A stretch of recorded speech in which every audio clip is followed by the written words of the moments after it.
कभी कभी इंसान पूरी जिंदगी सोना, दौलत और शोहरत इकट्ठा करने में लगा रहता है। उसे लगता है कि दुनिया की सबसे बड़ी ताकत पैसा है।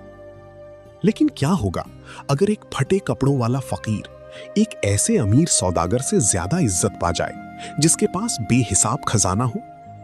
क्या सच में अल्लाह के यहां इंसान की कीमत उसके माल से होती है या उसके दिल की सच्चाई से? आज की कहानी हमें यही सिखाएगी कि असली दौलत सोने के संदूकों में नहीं, बल्कि इंसान की नीयत और उसके रहमदिल दिल में छुपी होती है। नमस्कार दोस्तों, स्वागत है आपका आपके अपने चैनल चिंतनवाणी पर, जहां हम सिर्फ कहानियां नहीं सुनाते, बल्कि जिंदगी के वो सच साझा करते हैं जो इंसान के दिल को बदल देते हैं। दोस्तों, बहुत पुराने जमाने की बात है, जब लोग दौलत से ज्यादा दुआओं को अहमियत दिया करते थे। खुरासान के एक छोटे से गांव में हाशिम बाबा नाम का एक बूढ़ा फकीर रहता था। उसके कपड़े पुराने थे, हाथ में एक पुरानी लाठी रहती और चेहरे पर हमेशा सुकून दिखाई देता। वो मस्जिद के बाहर बैठकर लोगों को सब्र, शुक्र और अल्लाह पर भरोसा करना सिखाया करता था। लेकिन उसी गांव में जाफर नाम का एक बहुत अमीर सौदागर भी रहता था। उसके पास ऊंटों के बड़े बड़े काफिले थे, सोने से भरे संदूक थे और नौकरों की लंबी कतार। जाफर जब बाजार से गुजरता तो लोग उसकी शान देखकर दंग रह जाते। मगर दोस्तों, उसकी एक आदत थी, वो हर नेकी सिर्फ लोगों को दिखाने के लिए करता था। अगर किसी गरीब को खाना देता तो पहले पूरे गांव को खबर करता। अगर मस्जिद में दान देता तो चाहता कि हर कोई उसकी तारीफ करे। एक दिन गांव में खबर फैली कि बादशाह का खास मुहतसिब गांव का दौरा करने वाला है। बस फिर क्या था, पूरा गांव सजने लगा। जाफर ने मस्जिद में बड़े बड़े चिराग लगवाए, गरीबों में खाना बांटा और लोगों से कहने लगा, देखना, मुहतसिब जरूर मेरी तारीफ करेगा। लेकिन हाशिम बाबा हमेशा की तरह खामोश रहे। उस रात मौसम अचानक बदल गया। तेज बारिश शुरू हो गई, आसमान में बिजली चमकने लगी। उसी दौरान एक गरीब मुसाफिर रास्ता भटक गया। वो भीगता हुआ, कांपता हुआ आखिरकार हाशिम बाबा की छोटी सी झोपड़ी तक पहुंचा। मुसाफिर ने कांपती आवाज में कहा, बाबा, अगर आज मुझे पनाह ना मिली तो शायद मैं सुबह तक जिंदा ना बचूं। हाशिम बाबा ने तुरंत उसे अंदर बुलाया, अपनी सूखी रोटी उसे खिला दी और अपना इकलौता कंबल भी उसे ओढ़ा दिया, जबकि खुद पूरी रात ठंड में बैठे रहे। दोस्तों, उस वक्त न कोई कैमरा था, न कोई देखने वाला, बस एक अल्लाह था जो सब देख रहा था।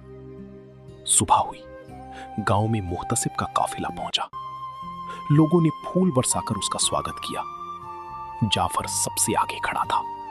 महंगे कपड़े, चेहरे पर बनावटी मुस्कान और पीछे सोने का बड़ा संदूक।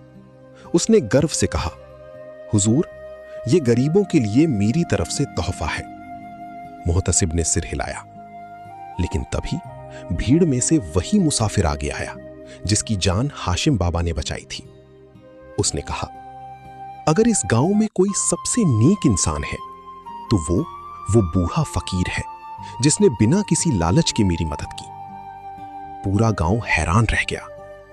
मुहतसिब तुरंत हाशिम बाबा की झोपड़ी की तरफ गया। वहां उसने देखा कि हाशिम बाबा खुद भूखे बैठे हैं और अपनी आखिरी रोटी भी एक यतीम बच्चे को दे रहे हैं। मुहतसिब की आंखें नम हो गईं। उसने पूछा, बाबा, आपने कभी अपनी नेकियों का जिक्र क्यों नहीं किया? हाशिम बाबा मुस्कुराए और बोले, हुजूर, अगर लोग तारीफ करें तो इंसान के दिल में रिया पैदा हो जाती है। मैं सिर्फ इतना चाहता हूं कि अल्लाह मुझसे राजी हो जाए। दोस्तों, ये सुनकर मुहतसिब की आंखों से आंसू निकल पड़े। उसने पूरे गांव के सामने कहा, याद रखो, जिस नेकी को सिर्फ अल्लाह के लिए किया जाए वही सबसे बड़ी दौलत है। कुछ दिनों बाद बादशाह ने हाशिम बाबा को शाही बैतुल माल का निगरान बना दिया और जाफर, जो हमेशा अपनी दौलत पर घमंड करता था, उसे समझ आ गया कि अल्लाह की यहां कीमत सोने के संदूकों की नहीं, बल्कि साफ दिल और सच्ची नीयत की होती है। दोस्तों, इस कहानी से हमें 3 बड़ी बातें सीखने को मिलती हैं। पहली, नेकी कभी दिखावे के लिए नहीं करनी चाहिए। दूसरी, असल अमीरी इंसान के दिल की होती है। और तीसरी, अल्लाह इंसान का चेहरा या दौलत नहीं, उसकी नीयत देखते हैं। अगर आपको ये कहानी पसंद आई हो तो वीडियो को लाइक जरूर करें और चैनल चिंतन वाणी को सब्सक्राइब करना ना भूलें, क्योंकि यहाँ हम ऐसी ही कहानियां लाते हैं जो दिल को सुकून देती हैं और जिंदगी को सही रास्ता दिखाती हैं।